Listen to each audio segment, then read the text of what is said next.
Hey everyone, Zach here. Now at the 6th episode of Voltron Legendary Defenders' 3rd season, Tailing a Comet. To now talk a bit about the end of last episode, Shiro is back on board the castle.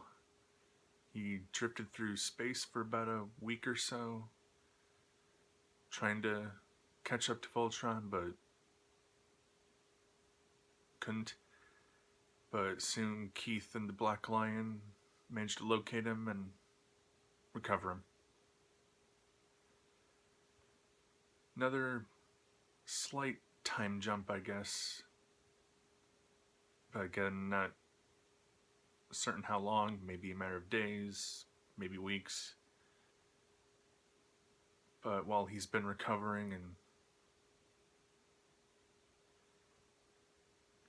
kind of just keeping to himself for now, the rest of the team has been having a two-part mission. Try to take down as many Galra outposts as possible during their travels and try to locate Lotor's forces after they seized the Voltron material transdimensional comet. The former is going better than the latter. They've taken down at least a few outposts.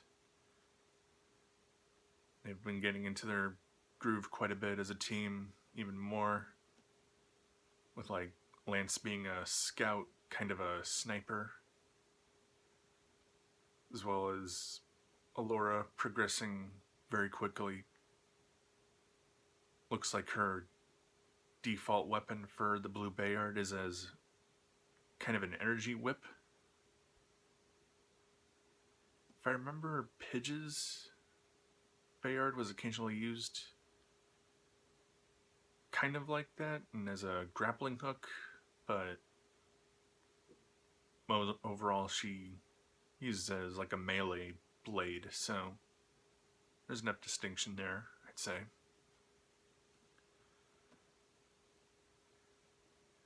And Shiro now tries to get back into the swing of things, especially with the kind of new status quo, the rearrangement of the team. They gradually do figure out a way to locate the comet, leading to another Galra station, and find it's already under attack just as they arrive. So that opens up questions for them as they try to go about their own mission.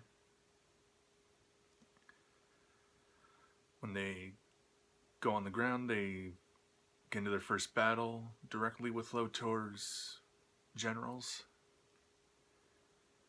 And I guess it wasn't really, maybe it was showed off before, but that fourth one that I mentioned that apparently hadn't shown off any unique skills or special powers before. At the very least, she's a skilled martial artist and sharpshooter. So maybe kind of standard compared to the others, but still very useful and a formidable opponent going one-on-one with anybody.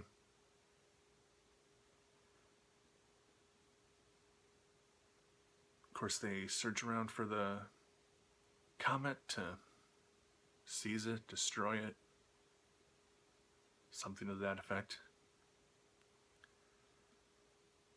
But they also make the discovery that a piece of the wormhole generator from the end of last season, which was used to teleport, warp away Galra Central Command, is at the station. So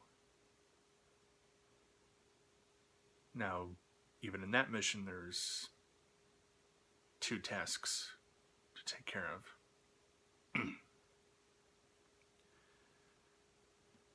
There's a bit of drama recurring throughout the episode, sort of gradually becoming more daunting.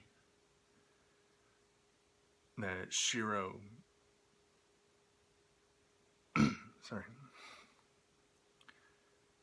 Shiro isn't used to not being the leader of the Paladins, so even while he's overall accepting of Keith succeeding him, he's still giving orders that at times are the same as Keith's and other times clash quite seriously. So that's a bit of an arc for those two characters to deal with.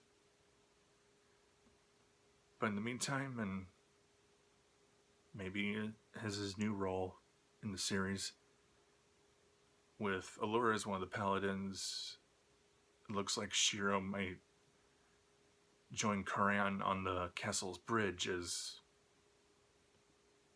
kind of a long-distance coordinator of the missions. So that could be interesting.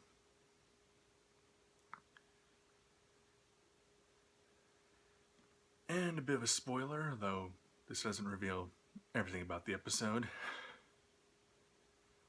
The Comet's ore has already been used for construction purposes. Lotor's made it into a new type of ship. Hard to kind of interpret from the imagery, but I don't think he's actually piloting it at this time.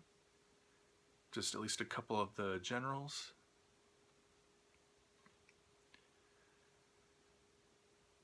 And it's kind of like his little fighter craft, but ramped up. Even more maneuverable, more powerful weaponry, but kind of similar shape and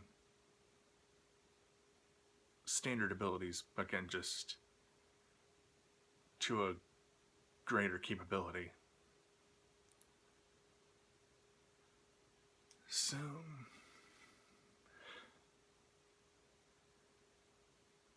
there's still some concerns exactly about what Lotor is planning.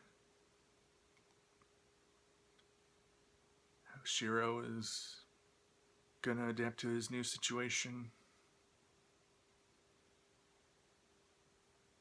Only one more episode of this season to get those kind of answers. Otherwise, we'll have to wait for the next season. But at least that isn't too far away. So I'll see you in episode 31.